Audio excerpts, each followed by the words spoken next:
تیزاب پاشی بر روی نفیسه نوری خانم 35 ساله افغان توجه جامعه مدنی را نیز به خود جلب کرد. شبکه فعالان مدنی تحت نام حمایت روز دوشنبه به عیادت این خانم به شفاخانه استقلال رفتند. کنشگاه نصیری رئیس این شبکه در صحبت با رسانه‌ها گفت: از جانب جامعه مدنی امروز به عیادت خانمی که برایش اسید پاشیده شده بود آمدیم. همچون اعمال را جامعه مدنی افغانستان به شدیدترین الفاظ تقبیح میکنه. این عمل انسانی نبوده و کسایی که همچه عمل را انجام دادن از جمله ما انسان ها و ما افغان ها هرگز نیستند.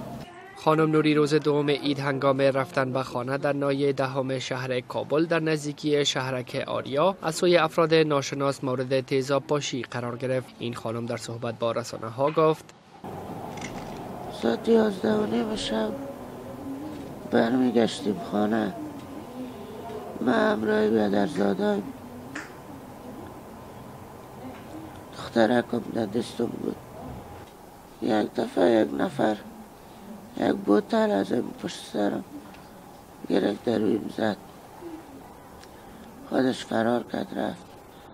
فقط همه قدر از خدا میخواهیم که پیدا شود. از دولت میخواهیم بسیار همکاری کنه، او را پیدا کنه و تا آخر عمر در هر نماز در هر لحظه زندگی بدوایش میکنم که از اولادایش ببینه خودش نمیتونه حالت سر دچار شود.